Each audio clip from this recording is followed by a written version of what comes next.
अभी आपने तारा संस्थान की एक नई निर्माणाधीन बिल्डिंग उदयपुर का एक छोटा सा वीडियो देखा। तो ये बिल्डिंग का निर्माण चल रहा है और उदयपुर में जहाँ हमारा 5 मंजिल का एक वृद्धाश्रम है उसी के पास में ये बिल्डिंग बन रही है। और इसका जिसको कहते हैं कि जब निर्माण हो जाएगा तो और बहुत सारे बुज़ुर्ग होंगे जिनको तारा संस्थान अपना घर दे पाएगी, जिसमें वो आकर के रह सकेंगे। और मुझे ऐसा लगता है कि कभी कभी कोई चीज़ें अपने आप हो जाती है। हमने जब वृद्धाश्रम शुरू किया तो हमने सोचा भी नहीं था कि हमने 25 बेड के साथ वृद्धाश्रम शुरू किया था। तो हमने सोचा भी नहीं था कि 25 बेड भी कभी भरेंगे, क्योंकि हम भी ये सोचते थे कि हमारी संस्कृति में वृद्धाश्रम कहाँ होते हैं। ये तो हमने कुछ कैंप में आए हुए बुज़ुर्ग थे जिनके पास घर नहीं था, उनके लिए सोचा था कि आई कैंप में कुछ बुज़ुर्ग आए थे जिनके पास घर नहीं था, तो वो आकर के रह लेंगे, ऐसी कुछ व्यवस्था हो जाए।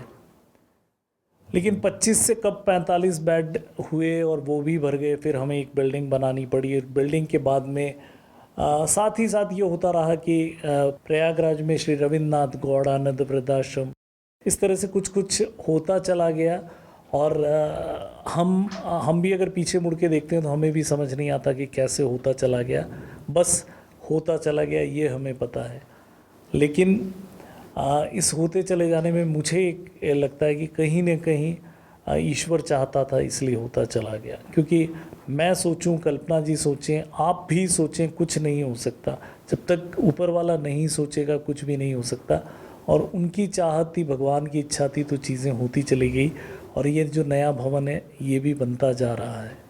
और आप लोग यदि जो हमारा कार्यक्रम देखते हैं वो यदि चाहें तो इसके निर्माण में अपना सहयोग दे सकते हैं। तो इसके निर्माण की योजना इस तरह से है। यदि आप 1 लाख रुपए का सहयोग करते हैं तो संस्थान आपको भवन निर्माण ददीची कहेंगे, 51,000 रुपए के सहयोग पर भवन निर्माण कर्ण कहेंगे, 21,000 रुपए के सहयोग पर भवन निर्माण भामाशाह के नाम की उपाधि से अलंकृत कर अपने आप को सौभाग्यशाली महसूस करेंगे। 11 जून 2020 को इस भवन का भूमि पूजन, निर्माण के लिए भूमि पूजन हुआ था। नींव की भराई प्रारंभ हुई थी। तब से अब तक इसकी 4 छतें पड़ चुकी है। और उम्मीद है कि जिस तरह से काम चल रहा है हम लगभग 1 साल के अंदर इसका निर्माण पूरा कर देंगे। और ये खूबसूरत सी बिल्डिंग बहुत सारे लोगों का घर होगी। और ऐसा जैसे कि उदयपुर एक जिसको कहते हैं, उदयपुर में बहुत सारी सुंदर सुंदर जगह हैं घूमने की। लेकिन आप लोग जो भी हमारा कार्यक्रम देखते हैं या आपके मित्र हैं, वो भी अगर उदयपुर आएंगे तो उन्हें एक जगह और आने का मन करेगा कि हम वृद्धाश्रम में जाकर के बुज़ुर्गों के साथ कुछ समय बिताएं। तो एक डेस्टिनेशन होगा उदयपुर में कि आप यहाँ आकर के हमारे वृद्धाश्रम में, हमारे क्या मतलब आपके हमारे सबके वृद्धाश्रम में कुछ समय बिताएं।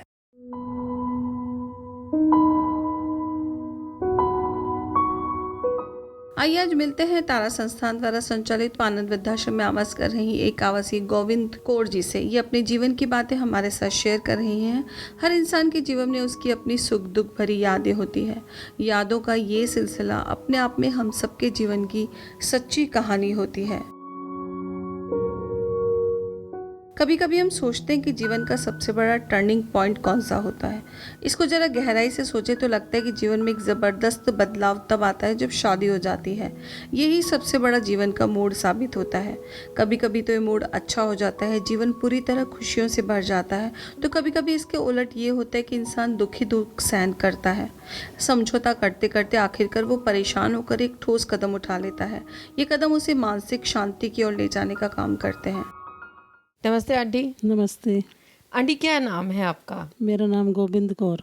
कहाँ से हैं आप? बॉम्बे से। फैमिली में आपकी कौन कौन है? फैमिली में लड़का लड़की दोनों शादीशुदा हैं। मेरे पति हैं। कहाँ हैं अंकल? पटियाला में। बेटे के पास में? बेटे के पास। अंकल कुछ काम करते थे या अभी भी करते हैं? काम तो अभी भी वो करते ही होंगे। क्या करते थे पहले काम? चाय की दुकान थी।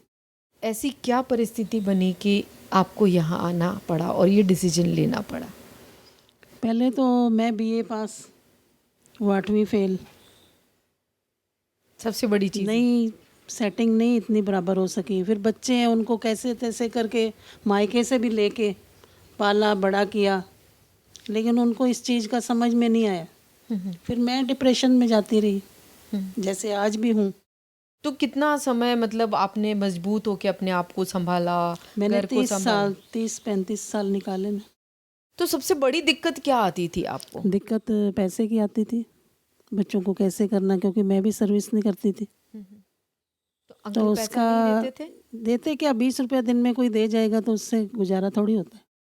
तो मायके वाले सपोर्ट करते थे बहुत, लेकिन वो भी कब तक करेंगे, हर इंसान की अपनी एक लिमिट होती है। लिमिट होती है।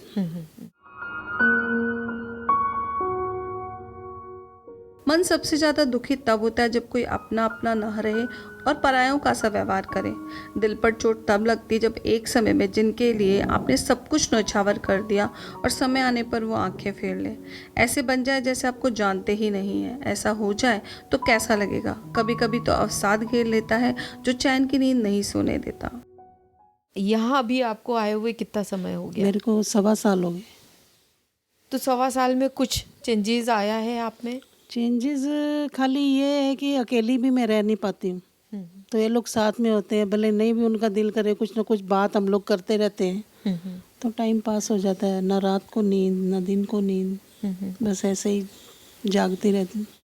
बच्चों का फोन आता है? लड़की का आता है, बेटा फोन नहीं करता? कभी नहीं।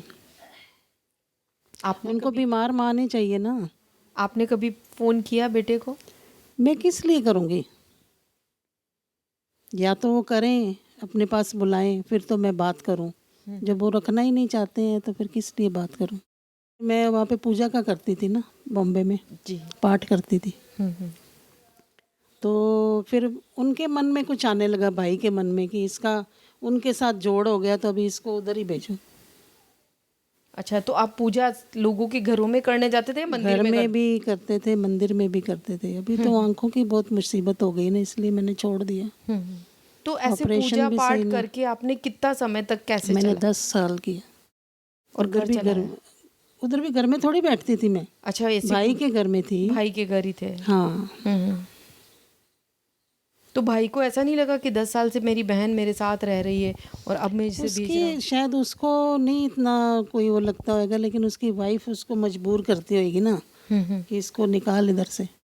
कभी कभी मन में ऐसा तो लगता है कि आज जिन बच्चों को पाल पोस के मैंने बड़ा किया, जिन भाइयों से, पति से मैंने इतना रिश्ता रखा, आज वो ही मुझे नहीं रख रहे हैं। बहुत इस वक्त मैं बहुत परेशानी में हूँ। ईश्वर से बहुत शिकायत है कि चलो शरीर तो मेरा ठीक रखे ना। और कुछ नहीं तो वो भी नहीं रह रहा है। वो भी नहीं रह रहा। तो आप कोशिश करिए ना इन सब चीज़ों से थोड़ा सा बाहर निकलने की। कोशिश करती हूँ बहुत। अभी जैसे आंखों के आगे नज़र नहीं आता है, अंदर दिल में तकलीफ है, नहीं निकल पाती। नहीं निकल इन लोगों को भी तंग करती रहती हूँ, क्या करूँ? आंखों में आपको दिक्कत क्या है? अभी मैं देख रही हूँ ना, मेरे को बराबर दिखता नहीं, अंदर pitch pitch pitch pitch pitch ऐसे जैसे साफ नहीं नज़र आता है। गोविंद कौर जी आनंद वृद्धाश्रम में आराम से आवास कर रही हैं। जब हमारी इनसे बातचीत हुई तो बहुत ज़्यादा दुखी नज़र आ रही थी। हमें संतोष इस बात का है कि इन्हें यहाँ किसी तरह की कोई तकलीफ नहीं है, ये जब तक चाहें यहाँ पर आराम से रह सकती हैं। यहाँ किसी चीज़ की कोई परेशानी तो नहीं है? यहाँ की परेशानी नहीं है, लेकिन मेरे खुद अंदर से जो परेशानी है। बाकी आपको अच्छा लग रहा है यहाँ आश्रम में? बोला जाए तो मेरे को अच्छा तो नहीं लग रहा है, पर बाहर भी कहाँ औरत जात कहाँ रहेगी। मतलब आप घर जाना चाहते हो? घर भी नहीं जाना चाहती हूँ। फिर? क्योंकि वो भी नहीं रखेंगे, बीमार बंदे तो को आपको कौन मन रखेगा? लगाना पड़ेगा। कोशिश करती हूँ लेकिन नहीं लगती है ना। बस यहाँ तो किसी चीज़ की कोई दिक्कत नहीं, सारी चीज़ें टाइम से टाइम मिल जाती है आपको। हाँ। खाना वगैरह और ये सब चीज़ें। तो आंटी आपको पता है ना कि अपना आनंद वृद्धाश्रम जो ये है, बहुत सारे जने लोग हमें डोनेशन देते हैं, मदद देते हैं, उनकी सहायता से चलता है। आप उन सब लोगों को क्या आशीर्वाद देना चाहेंगे? उनको थैंक्स कहना चाहेंगे। जो हम इस समर्थ नहीं है, वो हर टाइम पे हर चीज़ मिल जाती है, इससे ऊपर क्या होगा? चल रहे खराब समय में जब कोई हमारी मदद करता है तो हमारे मन में उनके लिए अपार श्रद्धा और इज्जत पैदा हो जाती है। कई बार तो ऐसे लोग मदद के लिए आगे आ जाते हैं जिनके लिए सोचा भी नहीं होता है और अचानक इस तरह से प्रकट हो जाते हैं मानो साक्षात ईश्वर के दर्शन हो रहे हों। सबसे बड़ी बात तो ये कि उन लोगों की मदद करना कितनी निस्वार्थ भावना को प्रदर्शित करता है कि वो ज़रूरतमंद लोग जिन्हें जानते तक नहीं उनकी मदद निरंतर की जा रही हो। तारा संस्थान ऐसा ही एक उदाहरण है जिसके द्वारा किए जा रहे सेवा कार्यों के लिए परोपकारी दानदाता सहयोग कर रहे हैं। नमस्ते सर। नमस्ते जी। हाँ सर, आपका शुभ नाम? मेरा नाम ईश्वरदास गोयल जी। हाँ सर, कैसा लगा आज तारा संस्थान के विजिट करके आपको? मैं सबसे पहले तो यहाँ जो आपका स्टाफ इनकी सेवा कर रहा है मैं उनको धन्यवाद करता हूँ, क्योंकि ये जो बुजुर्ग सेवा है ये सबसे बड़ी सेवा है, क्योंकि इसके अंदर हर आदमी का जो है ना भगवान भी साथ देता है। क्योंकि हमारे बुजुर्ग आए कहते हैं भी जितनी भी सेवा आप करोगे बुजुर्गों की उतना ही फल मिलेगा आपको। और यहाँ आके हमें बड़ा मन खुश हुआ हमारा। हम पहली दफ़ा यहाँ आए हैं और आपका नाम हमने सुना, जब हमारी इच्छा थी भी वहाँ देख के जाएंगे। मन तू इतना विचलित क्यों है, डरा डरा सा, थका थका सा, अस्थिरता का दामन थामे, बुझा बुझा सा, रुका रुका सा, मन तू इतना विचलित क्यों है। कितने समय से नहीं दिख रहा है? ये लमसम हो गया 25 साल। तो आपने डॉक्टर को दिखाया नहीं? दिखाया सर। क्या बोला डॉक्टर ने? उसने बोला कि ये रतौंधी बीमारी है, इसका आँख का कोई इलाज नहीं है। ये जो आपके दोनों जो बच्चे हैं, तो ये बड़ा वाला बच्चा है, इसको क्या हुआ? ये सब ठेठू है, इसका दिमाग कमज़ोर है। हाँ हाँ। जन्म से ही बस ये भी जैसे पागल जैसे नहीं रहता है। और आपकी धर्मपत्नी कहाँ है? वो नाते चली गई। क्यों? मेरे को नहीं दिखने के कारण। उकार जी, अभी सबसे ज़्यादा आपको घर में क्या परेशानी आ रही है? परेशानी तो अब आप ये देख लो, नहीं हकीकत तो ये है, अब मेरे घर को चलाना बड़ा मुश्किल हो रहा है। मैं बच्चों की देखभाल बराबर नहीं कर सकता हूँ। अगर मैं सही होता तो मैं बच्चे की देखभाल करके भी इसको बढ़िया पढ़ाई कराता। तारा संस्थान ओकार जी के घर की परिस्थितियों को देखते हुए तृप्ति योजना के माध्यम से हर महीने 2000 रुपए की सहायता कर रहा है ताकि घर चलाने में कुछ सहारा मिल सके। पैसे मिलने से तो मदद मिली है, हमारे को बराबर खाने पीने के लिए मिल रहा है, घर का सामान भी ला रहे हैं और बच्चे के कपड़ा भी ला रहे हैं। आप जो मुझे मदद दे रहे हो बहुत सारा धन्यवाद है आपको, बहुत बहुत मैं आपके आभारी रहूँगा।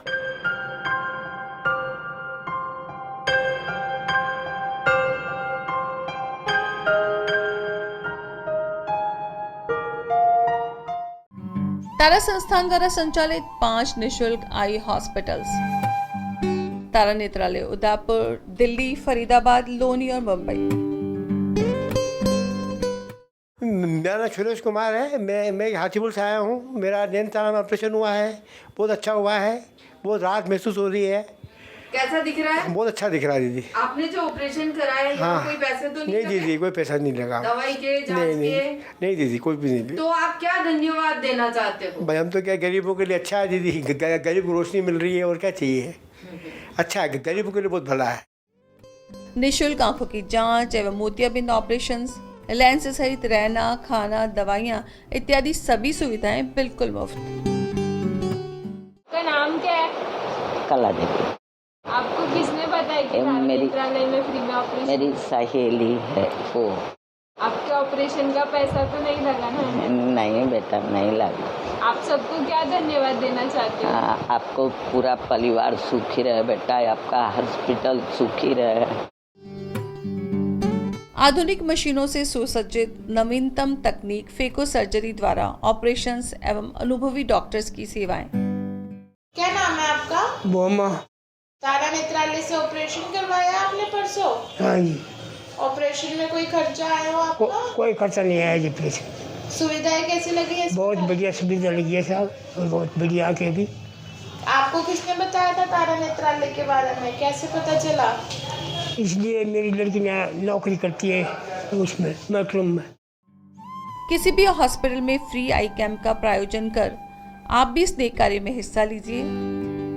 11,000 रुपये में आप किसी भी हॉस्पिटल में कैंप करवा सकते हैं और जरूरतमंद जनसाधारण को नई रोशनी का उपहार दीजिए। पूर्ण विवरण हेतु कृपया संपर्क करें 9549399993 9649399993। धन्यवाद। और ये डोनर हमारे थे जिन्होंने यहाँ आकर के विज़िट भी किया है और खाना भी करवाया है। और आप सबसे भी मेरी रिक्वेस्ट है कि आप ये कोरोना वाला काल खंड बीत जाए फिर एक बार आइए और यहाँ विज़िट करें और बुज़ुर्गों के साथ समय बिताएं, उन्हें खाना खिलाएं, अपने हाथ से परोसें, देखें बहुत ही अच्छा लगेगा आपको। मैंने सुना था कि जिस परिवार में माँ बाप हंसते हैं उसी घर में भगवान बसते हैं। नमस्कार। माना सुख दुख तो जीवन के दो अंग हैं, मेरी तकदीर के भी अजब रंग हैं। गम से गमगीन मेरी खुशियों में ऐसी लगी जंग है।